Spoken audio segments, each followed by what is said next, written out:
Hello and welcome to another Outdoor Scientist. Today we're going to have a look at the world of lichen, or lichen, depending on how you want to say it. Both are correct. I like lichen.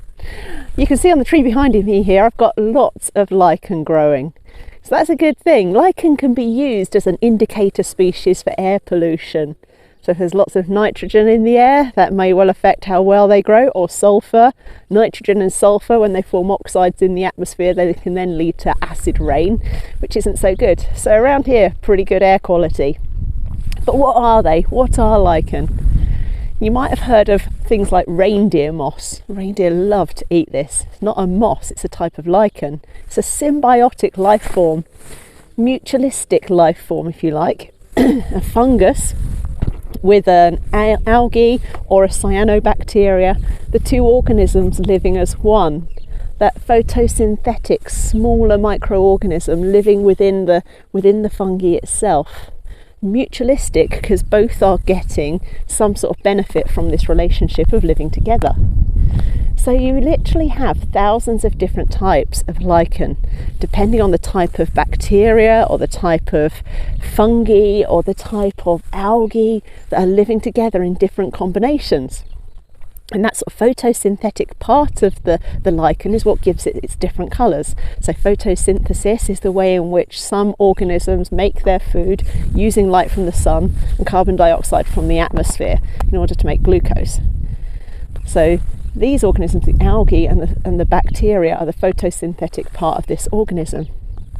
So the different colours come from the different pigments involved in either photosynthesis or sometimes acids produced by some of those organisms as well. So the greens, the greys, the blues are photosynthetic type organisms, but then you get yellows, oranges and browns from those producing acidic products. So lichen themselves, we go past them and we might just think that it's a rock splashed with paint, or it's a rock that's gone a little bit grey, and it might not necessarily look so good.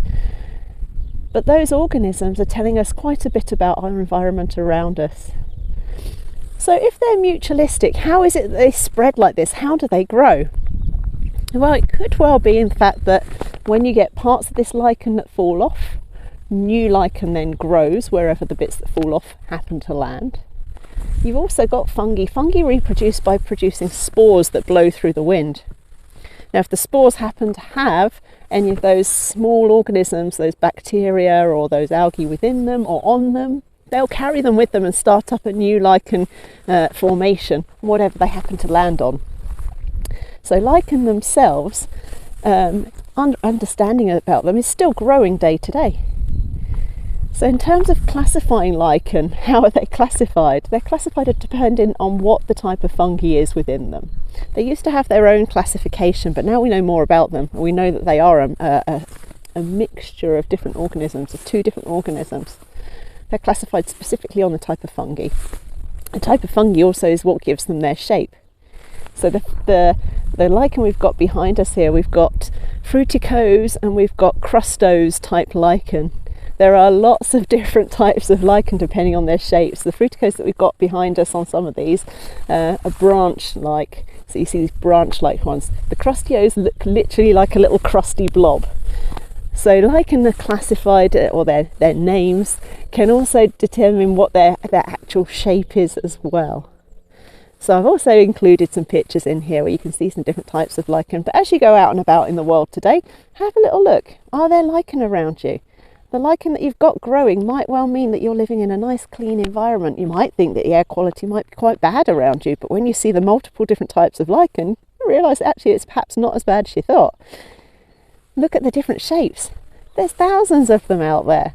If you've enjoyed today's video about lichen, please like and subscribe. If you have any ideas about things you'd like me to make a video about, pop it in the comments box below. See you next time.